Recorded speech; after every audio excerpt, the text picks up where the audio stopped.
In 3, 2, 1.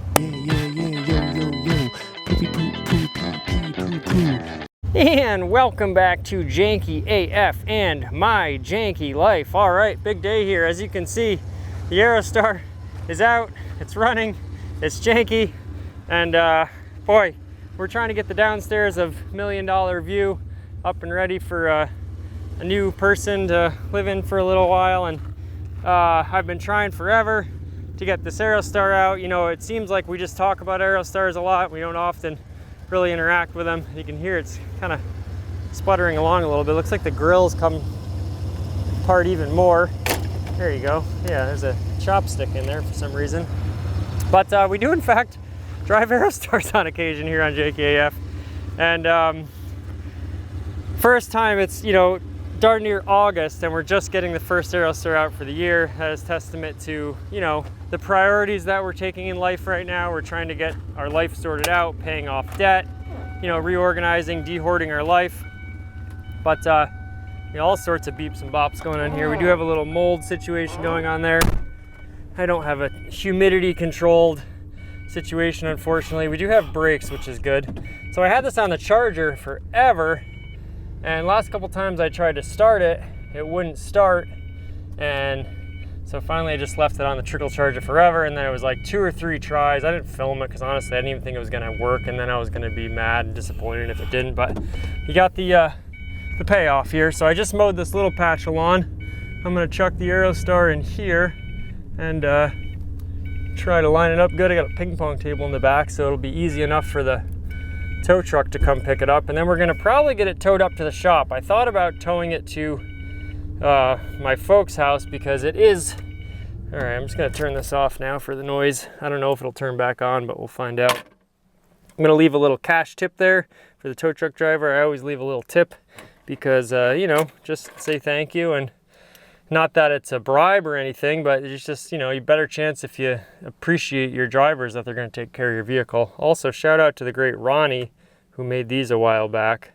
I think his Instagram is 1989 Aerostar. Just so cool that it's actually the Cayman Green metallic. Not the sport package technically. It is two-tone. It's as if the running boards have gotten ripped off, which who knows, maybe someday on these they will be. But there you have it. Oh. So it needs a serious cleaning. It needs a serious going through. I saw some fluid on the floor. It looked like from where the Aerostar is parked, maybe some differential fluid. And then maybe some just motor oil. So gas tank looks okay. You know, we're at the stage now where I don't really have discretionary funds to throw at any of these vehicles, but it'd be nice to have one to at least drive around in this summer. And I think this is probably the closest one to being able to get there. It's mostly, you know, aesthetic stuff, which, you know, we did a little bit of last fall of kind of, you know, cobbling this together, but it needs to be properly put back together. I do have a lead on some bumpers down in Pennsylvania. I got to text that person today. And they have a front and a rear bumper for an extended. So the front bumpers are all the same. Obviously just on the sports, they have this little extra aero lip right down there. And I have, like, you know, when we went to the junkyard last year, I have probably parts to cobble this together, but if I can just get a clean one, it's gonna be so much less work with the plastic welder. I think the other one I have is a pretty clean right-hand side, so I'd almost just try to make a clean cut here and just do that cut instead of doing a million different little pieces. But either way, it's gonna need a bumper. I do have a hood for it, but you know, this isn't really that bad. So anywho, I think I'll get it towed up to the shop and just see how bad, you know, how far I've let it go since it was running and driving last year, and then we hit the deer, and then things just went sort of south from there. But in theory, it's got a new radiator. I do think it might need a thermostat because the temperature never really gets up to temperature, which I was always like, oh, it's just running really cold. That's great. It never overheats. But I think it might just be the thermostat not acting right. And they told me that they do some like sort of light welding work. So I'm wondering if I can get my exhaust patched so it doesn't rumble so hard. And then I'm wondering if I can, let's let this thing get some sunlight here. Welding will need to take place eventually, but I'm not there yet. The clock spring, I'm hoping maybe I can get the clock spring fixed because it is just used to be like sort of intermittent buzzing. And now it's just like buzzing all the time when you're driving it, which, you know, just takes, it's always pleasurable to drive an Aerostar, but takes away from it a little bit. So there it is, my 1993 Cayman green metallic slash, I forget what this factory color is called. Kind of a rare color, honestly. It's not, it's almost like a purplish burgundy, than like the sort of the dark red, which was sort of a burgundy too, but this is a shade darker, and I do like the pinstripe that's on there. And so it just completes the sort of mismatched look, because you have this the color mismatch, then the pinstripe mismatch, and then the two-tone mismatch. So it's you know, it's a good janky vibe. People have said I think that I should just keep it, and I'm kind of leaning towards that. Now the question is, do I do the maroon hood too? Do I do the green bumper or put a silver bumper in there? Do I keep the running boards on? Blah, blah, blah. My duct tape has held up extremely well, I gotta say, and it looks so much better than a big hole there as some stuff falls out. Janky. Otherwise, not much to report, but we just want to give you some Aerostar candy. I did clean out my car, sort of, you know, trying to be more organized now. Of course, it's filling up with stuff quick, but I cleaned the whole thing out, vacuumed everything. There was nothing in this back seat yesterday. Got all my work tools and supplies. That's a nice shot framing the Aerostar there. In just my back seat. My front seat now has a vacuum, but that was all cleaned out. It's amazing how quickly it starts to fill up. And we're just up here at $1 Million View. Gonna mow some lawn. And it's our big baseball weekend. Perhaps some of you have seen, like I did a video with the Aerostar last year. It ended up breaking down on Sunday, but we do this 3 days of baseball. So I always try to have an Aerostar at the field. That's why I was saying it'd be nice to get it towed to my folks' house and just have it sitting there almost as a prop. But I think then I'm gonna have to get it towed to the shop again anyway. So the smart money is probably on just getting it towed directly to the shop. Look at this, little mud wasps working in my O of my Aerostar. I wish I didn't have to store these cars in such squalor conditions over the winter. It makes me sad, and it feels like every spring you take 2 steps back before you have to take another step forward, but it's just the reality of the circumstances. I have too many cars, and you know, sometimes I'm like, I should just stuff them in a barn and not touch them for 10 years, and then when I actually have the resources to do something about it, just go all in on one. But fortunately it seems like we do things more piecemeal, so I'll probably limp this thing by again for the summer.